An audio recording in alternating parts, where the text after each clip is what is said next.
अगर हम ब्रांचेस की बात करते हैं तो ब्रांचेस को पढ़ने से पहले फ़िज़िक्स को मज़ीद अगर हम थोड़ा और जो है अलग कैटेगरीज़ के अंदर डिवाइड करके देखते हैं कि फ़िज़िक्स जो है वो या फ़िज़िक्स के जो बड़े रेवोल्यूशंस हैं वो कौन से हैं।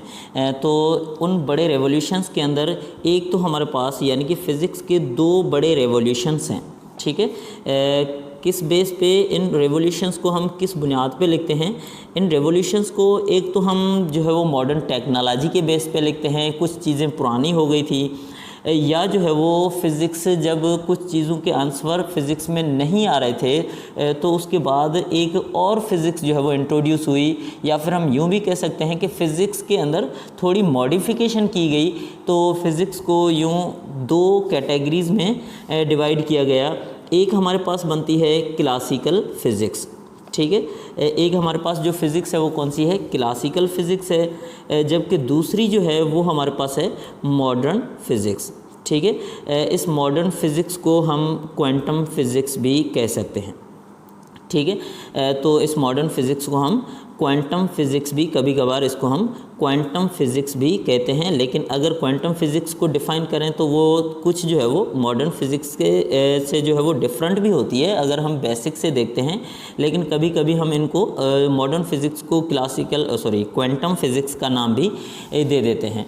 जैसा ये हमारे पास जो क्लासिकल फ़िज़िक्स है इसको न्यूटनियन फ़िज़िक्स भी कहा जाता है। अब न्यूटनियन फ़िज़िक्स क्यों कहा गया है इधर, तो ये आप अंदाज़ा लगा सकते हैं क्योंकि इस फ़िज़िक्स का जो फादर है, फादर ऑफ, अब देखें ये हमारे पास फादर ऑफ क्लासिकल फ़िज़िक्स की अगर बात करें तो फादर ऑफ क्लासिकल फ़िज़िक्स कौन है, फादर ऑफ क्लासिकल फ़िज़िक्स, ठीक है। Physics is Isaac Newton.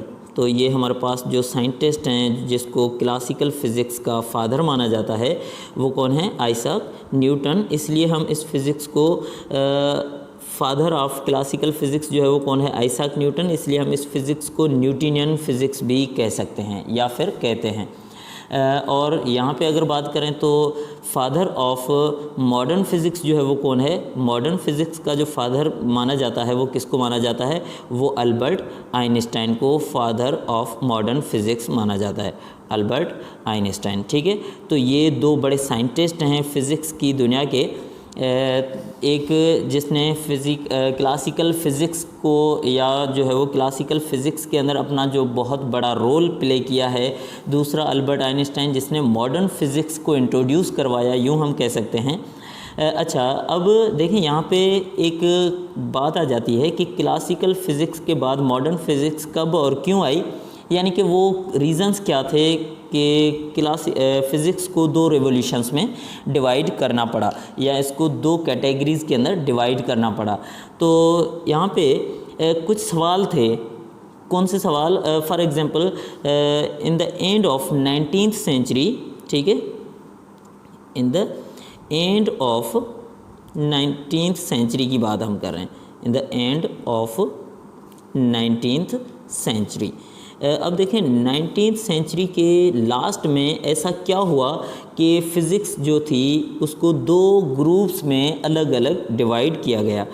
तो यूँ हम कह सकते हैं यहाँ पे हमारे पास कुछ सवाल थे, या यूँ हम कह सकते हैं कि कुछ ऐसी इन्वेंशंस या डिस्कवरीज़ थी जिनको क्लासिकल फ़िज़िक्स ने कम्प्लीटली स्पेसिफाई नहीं किया, कम्प्लीटली डिफ़ाइन नहीं कर पाई।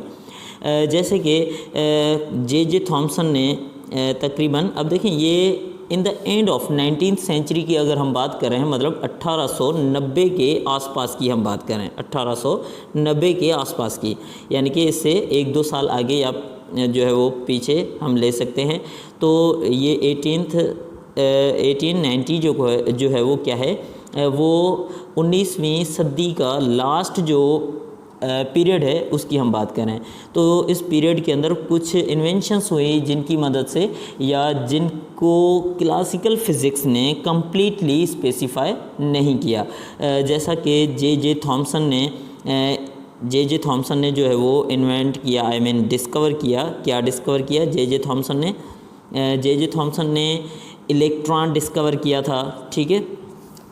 और उसके साथ अगर एक और साइंटिस्ट देखें कौन सा, जैसे हेनरी बिक्वेरेल है, हेनरी बिक्वेरेल, ठीक है। इन्होंने क्या किया, इन्होंने जो है वो रेडियो एक्टिविटी का जो कंसेप्ट था वो इन्होंने दिया था। तो रेडियो एक्टिविटी जो है वो क्लासिकल फिज़िक्स के बेस पे कम्प्लीटली डिफ़ाइन नहीं की जा सकती थी, ठीक है। उसके साथ एक और साइंटिस्ट अगर हम रोएंटगन की बात करें, ठीक है, रोएंटगन, तो रोएंटगन ने क्या किया था, रोएंटगन ने एक्सरेज जो थे उनका कंसेप्ट दिया था। तो अब इस तरह के और भी कई सारे सवाल थे जिनके जवाब जो है वो क्लासिकल फ़िज़िक्स कम्प्लीटली एक्सप्लेन नहीं कर पा रही थी, ठीक है। तो क्लासिकल फ़िज़िक्स में इन सवालों के जवाब कंप्लीट नहीं थे, तो इनको किसने डिफ़ाइन किया या फिर इनको किस तरह डिफ़ाइन किया गया। तो इन सवालों के जवाब को ढूंढने के लिए जो फ़िज़िक्स के अंदर रिसर्च हुई और आखिरकार कई सारे सवालों के जवाब जो है वो ढूंढ लिए गए। तो फिर जो है वो इस फ़िज़िक्स को एक नए दौर के फ़िज़िक्स से माना गया, एक नए दौर के फ़िज़िक्स से जाना गया, जिसको नाम दिया गया कि ये कौन सी फ़िज़िक्स है, अब मॉडर्न फ़िज़िक्स है। तो हम यूँ कहते हैं कि मॉडर्न फ़िज़िक्स का जो बाकायदा आगाज़ हुआ, अब ये हमारे पास जो फ़िज़िक्स है वो 1890 से पहले की फ़िज़िक्स है। यूँ हम कह सकते हैं बिफ़ोर 1890, ये 1890 से पहले की फ़िज़िक्स जो थी वो कौन सी है, वो है क्लासिकल फ़िज़िक्स। और ये हमारे पास यूँ हम कह सकते हैं कि आफ्टर 1905। अब देखें ये 1890 से पहले की फ़िज़िक्स, क्योंकि 1890 के करीब जो है वो कुछ इस तरह की इन्वेंशंस या डिस्कवरीज़ हुई जिनको क्लासिकल फ़िज़िक्स ने कम्प्लीटली एक्सप्लेन नहीं किया। तो 1905 यानी कि 1905 के बाद या 1905 में जो है वो मॉडर्न फ़िज़िक्स का बाकायदा आगाज़ हुआ। तो यूँ आप कह सकते हैं कि 1890 और 1905 तक ये 15 साल जो बीच के हैं, तो इसमें फ़िज़िक्स के इन सवालों के या और भी बहुत सारे जो सवाल थे उन सवालों के उन जवाबात को तलाश किया जा रहा था, ठीक है। तो फाइनली 1905 से यानी कि 1905 से जो है वो बाकायदा मॉडर्न फ़िज़िक्स का आगाज़ हुआ। इसको हम कहते हैं, ये हमारे पास अब फ़िज़िक्स जो यूज़ होती है वो कौन सी यूज़ होती है, मॉडर्न फ़िज़िक्स। लेकिन ऐसा नहीं है कि मॉडर्न फ़िज़िक्स आने से क्लासिकल फ़िज़िक्स ख़त्म हो जाए, यूँ नहीं है। आज भी हम जो डेली लाइफ के अंदर ज़्यादातर यूज़ करते हैं या फिर देखते हैं जो नेचुरल फिनोमेनाज, उनको क्लासिकल फ़िज़िक्स ही डिफ़ाइन जो है वो कर लेती है। लेकिन कुछ ऐसे डिजिटल प्रोसेस होते हैं कुछ, या फिर इनको आप अगर इनका डिफरेंस आपने देखना है क्लासिकल फ़िज़िक्स का या मॉडर्न फ़िज़िक्स का, इसको एक और बेस पे मैं डिफ़ाइन करता हूँ। एक ये इस पार्ट को हम ले रहे हैं एज ए क्लासिकल फ़िज़िक्स और यहाँ पे हम ले रहे हैं, ये हमारे पास क्लासिकल फ़िज़िक्स है और ये मॉडर्न फ़िज़िक्स है, ठीक है। अच्छा, क्लासिकल फ़िज़िक्स और मॉडर्न फ़िज़िक्स का जो डिफरेंस है, जो मेन डिफरेंस है वो इस बेस पे भी है, कौन सा, एक तो स्पीड के बेस पे भी है, ठीक है। स्पीड की बात अगर हम करते हैं, यहाँ पे भी स्पीड की अगर बात करते हैं तो स्पीड का एक डिफरेंस है। यहाँ पे अगर हम क्लासिकल फ़िज़िक्स के अंदर स्पीड की बात करते हैं ना, तो यहाँ पे कौन सी स्पीड यूज़ होती है, यहाँ पे लो स्पीड की बात की जाती है। और यहाँ पे हम किस स्पीड की बात करते हैं, यहाँ पे हम बात करते हैं हाई स्पीड की। हाई स्पीड का मतलब क्या है कि जो स्पीड अप्रोक्सीमेट कितनी हो, अप्रोक्सीमेट स्पीड ऑफ लाइट के इक्विवेलेंट हो, ठीक है। स्पीड ऑफ लाइट के इक्विवेलेंट हो, तो उसी स्पीड को हम जो हाई स्पीड का नाम देते हैं या हाई स्पीड के नाम से थोड़ा कंसीडर करते हैं। अब लो स्पीड का मतलब ये नहीं है कि बिल्कुल भी जो है वो 1, 2 या 4 की स्पीड हो।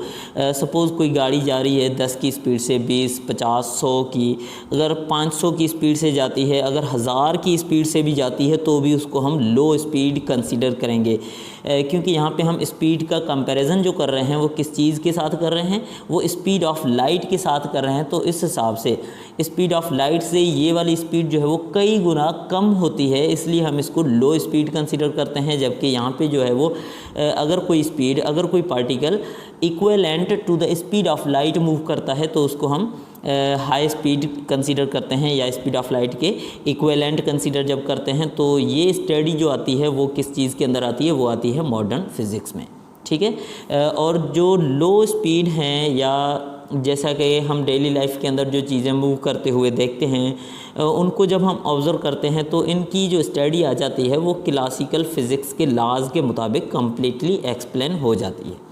ठीक है, अब देखें ये हमारे पास एक मेन डिफरेंस बन गया किसका, क्लासिकल फ़िज़िक्स और मॉडर्न फ़िज़िक्स का। किस बेस पे, स्पीड के बेस पे।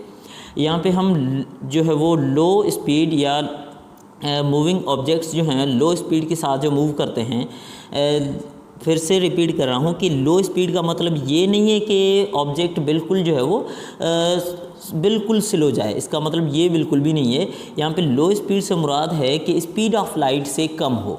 तो स्पीड ऑफ लाइट का आपको तो अंदाज़ा है, स्पीड ऑफ लाइट कितनी है, 3 × 10⁸ मीटर पर सेकेंड। तो इतनी ज़्यादा रफ्तार जो है अगर कोई ऑब्जेक्ट पकड़ ले तो उसकी हम स्टडी करते हैं मॉडर्न फ़िज़िक्स के अंदर। जबकि इससे कम अगर कोई ऑब्जेक्ट मूव करता है या इससे बहुत ज़्यादा कम अगर स्पीड है तो वो स्पीड जो है वो स्टडी की जाती है, या वो मोशन जो है वो क्लासिकल फ़िज़िक्स में इजीली स्टडी की जा सकती है। अच्छा, एक और डिफरेंस भी है, वो कौन सा है, वो है साइज़ का डिफरेंस। ये भी एक मैटर करता है। ठीक है, यहाँ पे हम किस चीज़ की, यहाँ पे जो हम साइज़ की बात कर रहे हैं ना, तो यहाँ पे हम स्टडी करते हैं ऑब्जेक्ट की। अब देखें यहाँ पे फ़िज़िक्स के अंदर ये हम ग्रामर की बात नहीं कर रहे कि ऑब्जेक्ट क्या है, या फिर यहाँ पे जो है वो हम साइज़ लेंगे किसके अंदर, मॉडर्न फ़िज़िक्स के अंदर। तो यहाँ पे हम स्टडी करते हैं पार्टिकल की। अब देखें ग्रामेटिकली हम नहीं देख रहे इधर के पार्टिकल और ऑब्जेक्ट तो एक ही चीज़ है, लेकिन फ़िज़िक्स के अंदर जो ऑब्जेक्ट का मतलब है वो क्या है कि something which is visible to us, जिसको हम खुली आँख से देख सकते हैं, या फिर इसको हम हैवी मास भी कह सकते हैं। ठीक है, यहाँ पे हम पार्टिकल का वर्ड जब यूज़ करते हैं it means something which is invisible, और we can say the particles या the bodies which we can only see through the microscope.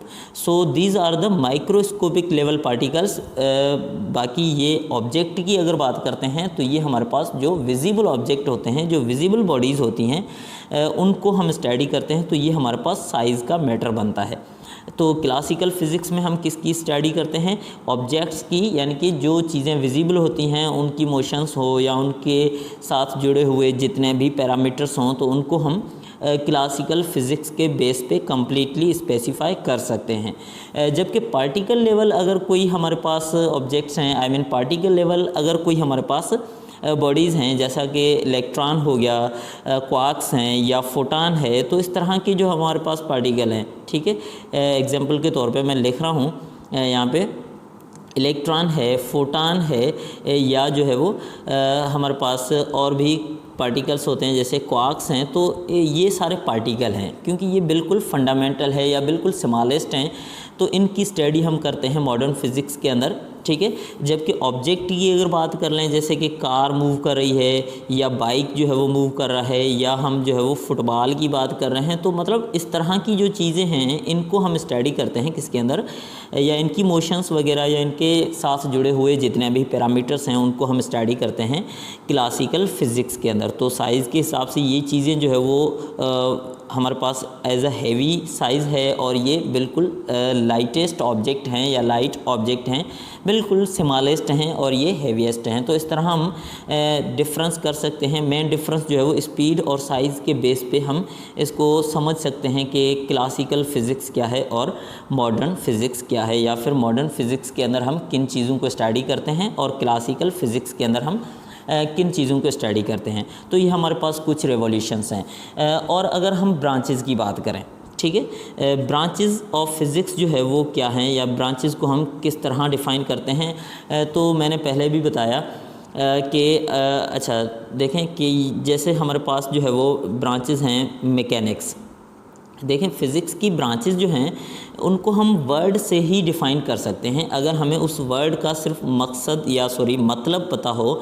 जैसा मैकेनिक वर्ड का मतलब होता है मोशन, तो यूँ आप जो है वो डिफ़ाइन कर सकते हैं कि मैकेनिक्स क्या है, फ़िज़िक्स की वो ब्रांच जिसमें हम किस चीज़ की स्टडी करें, जिसके अंदर हम ऑब्जेक्ट या पार्टिकल की मोशन के बारे में स्टडी करते हैं, तो उसको हम मैकेनिक्स कहते हैं। मैकेनिक्स के अंदर हम किस चीज़ की स्टडी करते हैं, पार्टिकल्स की मोशंस के बारे में हम स्टडी करते हैं। तो मोशन की जो भी स्टडी आ जाती है वो मैकेनिक के अंदर लाई करती है। अच्छा, एक और चीज़ भी आपने नोट करनी है, कौन सी, मैकेनिक जो है वो दो तरह से अलग अलग जो है वो डिफ़ाइन की जा सकती है। एक हमारे पास होती है काइनेमेटिक, ठीक है, एक काइनेमेटिक होती है, और दूसरी जो है वो डायनामेटिक या डायनामिक भी हम उसको कह सकते हैं, डायनामिक, ठीक है। काइनेमेटिक जो है ये भी मोशन है, ये भी मोशन है, दोनों जो है वो मोशंस हैं। काइनेमेटिक और डायनामिक दोनों ही मोशंस हैं, लेकिन दोनों को हम अलग अलग जो है वो डिफ़ाइन करते हैं। डायनामिक वर्ड का मतलब होता है पावर, ठीक है, डायनामिक वर्ड का मतलब होता है पावर, जबकि काइनेमेटिक वर्ड का मतलब जो है वो होता है मोशन, ठीक है। तो यहाँ पे जो मोशन है, कौन सी मोशन, इस मोशन को हम कहते हैं द मोशन विदाउट रेफरेंस। किसी भी रेफरेंस या एजेंट के बगैर अगर कोई मोशन होती है तो उसको हम क्या कहते हैं, तो उसको हम कहते हैं काइनेमेटिक। जबकि यहाँ पे हम कहेंगे द मोशन विथ रेफरेंस, यहाँ पे हम विथ रेफरेंस की बात करते हैं, तो इस मोशन को हम क्या कहते हैं कि ये कौन सी मोशन होती है, ये डायनामिक मोशन होती है, ठीक है। सो मोशन विदाउट रेफरेंस और मोशन विथ रेफरेंस। अब देखें विदाउट रेफरेंस और विथ रेफरेंस का मतलब क्या है। तो विदाउट और विथ रेफरेंस का जो सिंपल एग्जांपल आपको एक देता हूँ। ये हमारे पास एक कोई हमारे पास रास्ता है, इसके ऊपर एक हम जो है वो कोई भी ठेला वगैरह लेते हैं, कोई हमारे पास व्हीकल है इस तरह, ठीक है। अब इसको अगर हम फोर्स लगाते हैं यहाँ से, अब देखें फोर्स जो है वो एक रेफरेंस है, एक एजेंट है जो कि इस ऑब्जेक्ट में एक्सीलरेशन प्रोड्यूस करता है। अब इसको हम जो ही फोर्स लगाते हैं तो ये ऑब्जेक्ट जो है वो डिस्प्लेसमेंट कवर करता है। अब देखें यहाँ पे मोशन हो रही है, तो ये मोशन कैसे हो रही है कि हम यहाँ पे विथ रेफरेंस की बात कर रहे हैं, मतलब फोर्स अप्लाई कर रहे हैं तो ऑब्जेक्ट मूव कर रहा है। तो ये क्या बन गया, ये बन गई डायनामिक, यानी कि विथ रेफरेंस के साथ अगर ऑब्जेक्ट में मोशन हो रही है तो इस तरह की मोशन को हम क्या कहते हैं, तो ये मोशन जो है वो कौन सी है, विथ रेफरेंस है, यानी कि डायनामिक है, ठीक है। और विदाउट रेफरेंस की अगर बात करें, अब देखिए विदाउट रेफरेंस का मतलब क्या है कि फोर्स, इसका मतलब ये बिल्कुल भी नहीं है कि फोर्स अप्लाई ना हो, फोर्स अप्लाई होती है, लेकिन जिस तरह हम जो है वो ये एग्जांपल लेते हैं, मान लीजिए कि ये सूरज है, ठीक है, और ये धरती जो है इसके अराउंड रिवॉल्व करती है।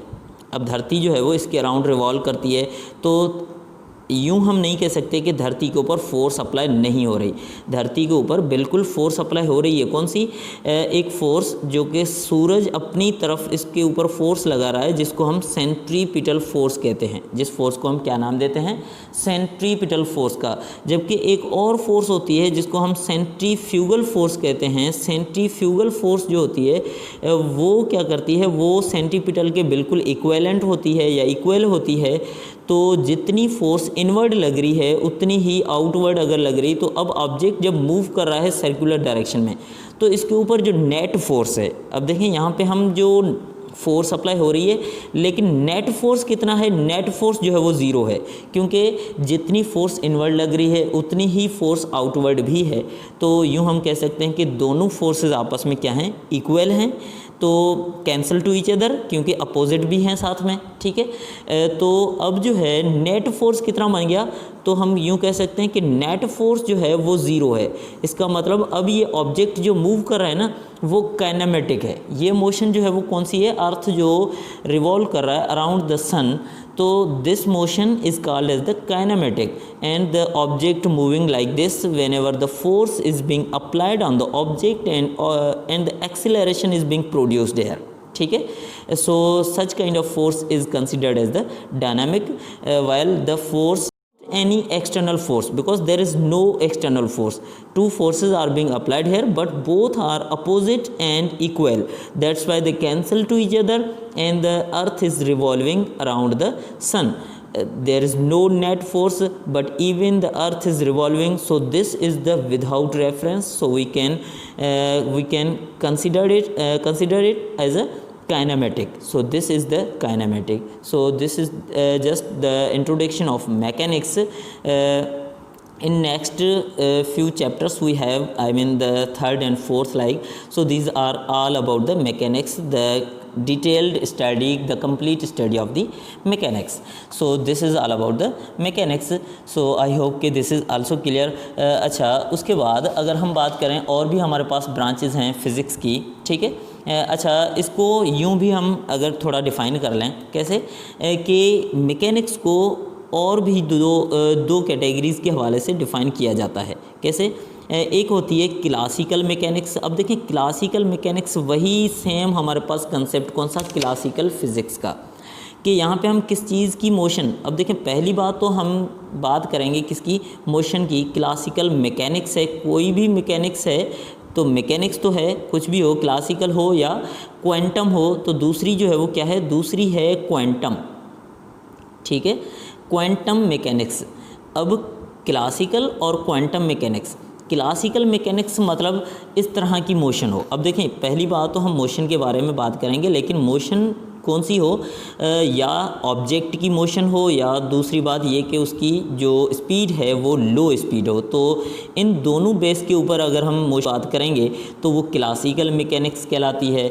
जबकि अगर हम साइज़ बहुत छोटी हो, जैसा कि हम प्रोटॉन या फोटॉन की अगर मोशन की बात कर रहे हैं, या फिर जो है वो कोई ऑब्जेक्ट या पार्टिकल जो है वो कोई बॉडी स्पीड ऑफ लाइट के साथ मूव कर रही है, तो अब उसकी मोशन की अगर हम बात कर रहे हैं तो इस तरह की मोशन की स्टडी जो हमारे पास होती है तो उसको हम क्वांटम मैकेनिक्स कहेंगे।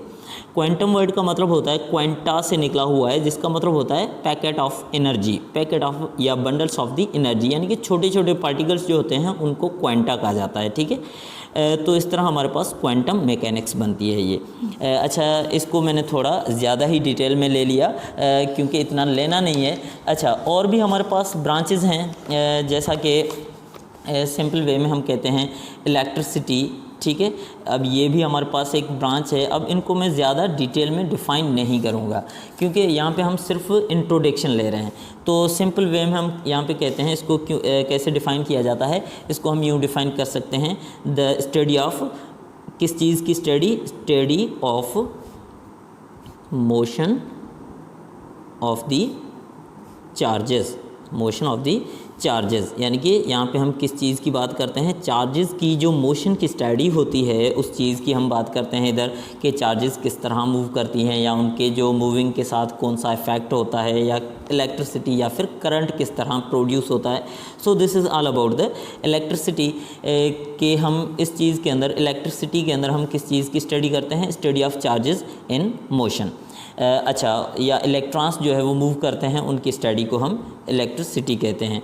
अच्छा, उसके बाद अगर हम बात कर लें प्लाज्मा फ़िज़िक्स की, अब देखें बहुत सारी ब्रांचेस हैं, मैं जस्ट उनका थोड़ा आपको इंट्रोडक्शन दे रहा हूँ। प्लाज्मा फ़िज़िक्स जो है वो किस चीज़ की स्टडी है, हाईली आयोनाइज्ड एटम जो होते हैं, हाईली आयोनाइज्ड एटम जो होते हैं उनकी स्टडी को हम क्या कहते हैं, हाईली आयोनाइज्ड एटम, इनकी स्टडी को हम कहते हैं प्लाज्मा, ठीक है, प्लाज्मा फ़िज़िक्स, बल्कि इसको हम क्या लिखेंगे, प्लाज्मा फ़िज़िक्स लिखेंगे, ठीक है। या हम यूँ भी कह सकते हैं the study of plasmic state of matter, plasmic state of matter, क्योंकि मैटर की जो स्टेट होती है ना, चौथी स्टेट जिसको हम कंसीडर करते हैं, जिसको हम प्लाज्मिक स्टेट कहते हैं या फिर प्लाज्मा ही कह लें, plasmic state of matter.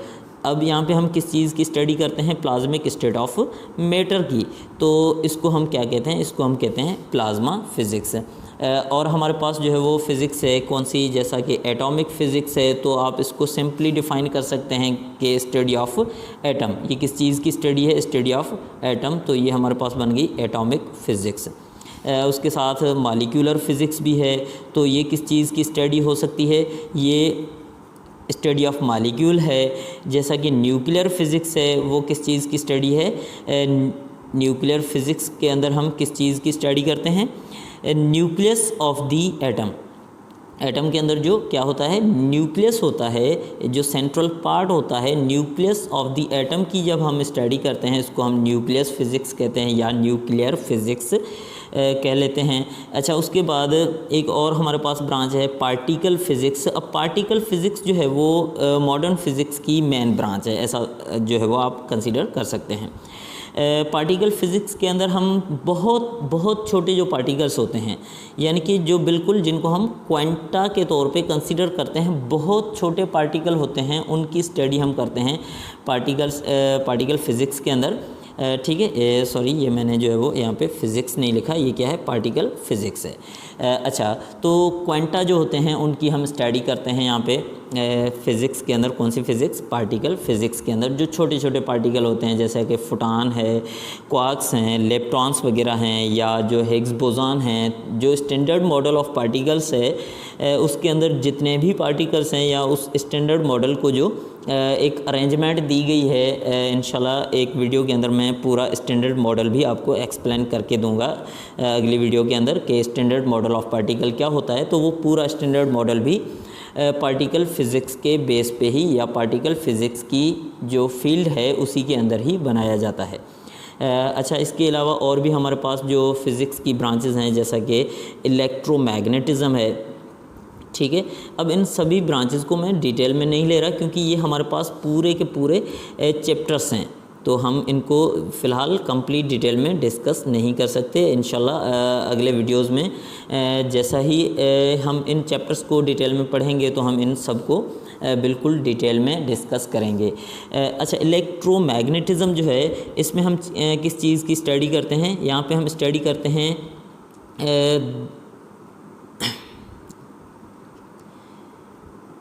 Electric charges की भी हम स्टडी करते हैं, और उसके साथ मैग्नेटिक पोल जो होता है उसकी भी स्टडी करते हैं, पहली बात तो। लेकिन अब देखिए, इलेक्ट्रिक और मैग्नेटिक जो दोनों स्टडीज़ को कंबाइनली हम पढ़ते हैं, उसको चलो हम कहते हैं इलेक्ट्रोमैग्नेटिज़म। लेकिन हम यहाँ पे जो स्पेशली अगर इसको हम यूँ डिफ़ाइन करें तो और भी आसान रहेगा। Magnetic behavior of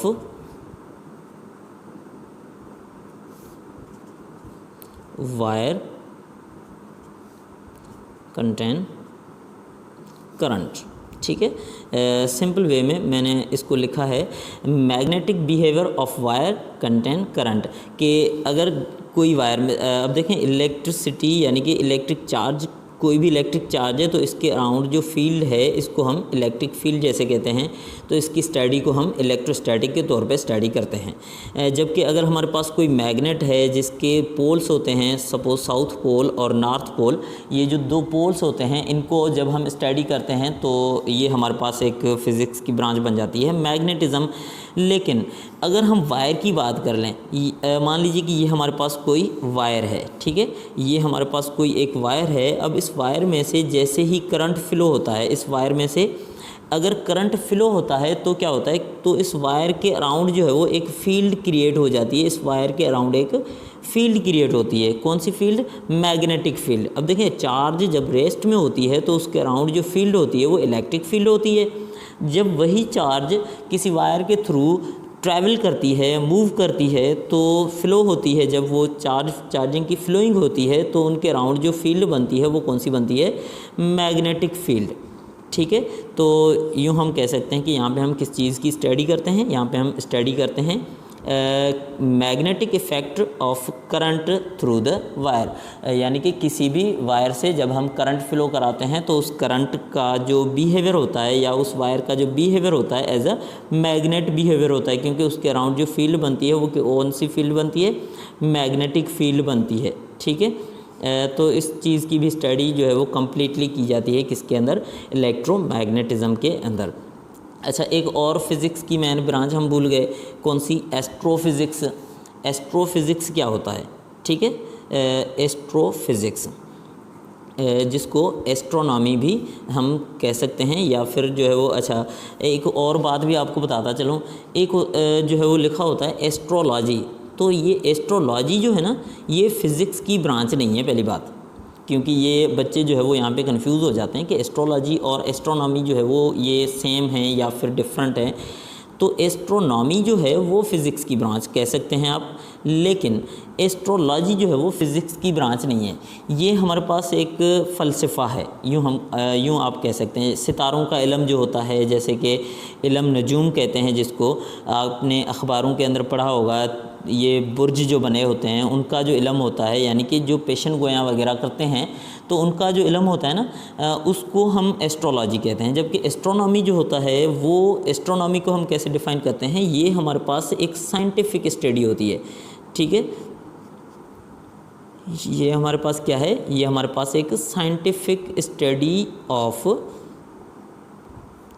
stars. यहाँ पे हम किस चीज़ की स्टडी करते हैं, साइंटिफिक स्टडी ऑफ स्टार्स जो है होते हैं उनकी हम स्टडी करते हैं, जो हम क्या कहते हैं, एस्ट्रोनॉमी। जबकि एस्ट्रोलॉजी जो होती है वो एक सितारों का इल्म हम कहते हैं, लेकिन यहाँ पे हम वो बुर्ज वगैरह या पेशन गोयां वगैरह जो करते हैं, जो आपने देखे होंगे, तो इनको मैं मज़ीद डिस्कस नहीं करूँगा, लेकिन आपको बस थोड़ा सा हिंट दे दूँ कि ये एस्ट्रोलॉजी होती क्या है। कि सितारों का इल्म जो होता है, जैसे कि हाथ वगैरह देख तकदीरें बताते हैं, या फिर इस तरह के जितने भी प्रोसेस या इस तरह के जितने भी मामलात होते हैं, उनमें एस्ट्रोलॉजी का इस्तेमाल किया जाता है। अब देखिए, ये हमारे पास एस्ट्रोलॉजी जो है वो सिर्फ बिलीफ के ऊपर बनी होती है कि अगर आप इन चीज़ों में बिलीव करते हैं तो आप एस्ट्रोलॉजी को फॉलो कर सकते हैं। अगर आप इन चीज़ों को बिलीव नहीं करते तो आप इन जो है वो एस्ट्रोलॉजी को पढ़ नहीं सकते, या फिर इसको आप फॉलो नहीं करेंगे, क्योंकि ये बिलीव का इल्म है। आपने जो है वो इनके ऊपर यकीन सिर्फ करना है, लेकिन एस्ट्रोनॉमी जो है वो एक अलग चीज़ है। अच्छा, एस्ट्रोफिज़िक्स जो है वो किस चीज़ की स्टडी है, जो एस्ट्रोनॉमिकल बॉडीज़ हैं उनकी हम स्टडी करते हैं। तो एस्ट्रोनॉमिकल बॉडीज़ जैसे कि प्लैनेट्स वगैरह हैं, या और भी बहुत सारे हम कह सकते हैं कि बहुत सारे एस्ट्रोनॉमिकल, जैसे कि प्लैनेट है, मून है, स्टार्स हैं, गैलेक्सीज़ हैं, यूनिवर्स है, या सोलर सिस्टम है। तो इस तरह की जो स्टडी होती है वो हम किस चीज़ के अंदर करते हैं, वो हम करते हैं एस्ट्रोफिज़िक्स के अंदर। So these were some branch physics we just discussed shortly, not in detail, because in detail we will discuss these all the things in their respective chapters। जैसा कि जो है वो हमारे पास इलेक्ट्रोमैग्नेटिज़म का भी एक पूरा चैप्टर है, न्यूक्लियर फिज़िक्स का है, एटॉमिक फ़िज़िक्स का है, कुछ फर्स्ट ईयर में हैं, कुछ इंटर में हैं, क्योंकि ये पूरा सिलेबस एक ही है। बस जो है वो 2 ईयर्स के अंदर, यानी कि फ़र्स्ट ईयर और जो है वो सेकेंड ईयर के अंदर डिवाइड करके रखा गया है। तो ये हमारे पास कुछ इंट्रोडक्शन था फ़िज़िक्स की ब्रांचेस का। सो आई होप कि this is very much clear. एक और बात जो है वो मैं कहना चाहूँगा, अगर आपने इस चैनल को सब्सक्राइब नहीं किया तो आप बराए मेहरबानी पहले इस चैनल को सब्सक्राइब करें और अपने फ्रेंड्स के साथ शेयर करें, ताकि मैं ज़्यादा से ज़्यादा वीडियोज़ जो है वो बना के आप लोगों के लिए अपलोड कर सकूँ। सो खुश रहिएगा। अल्लाह हाफ़िज़।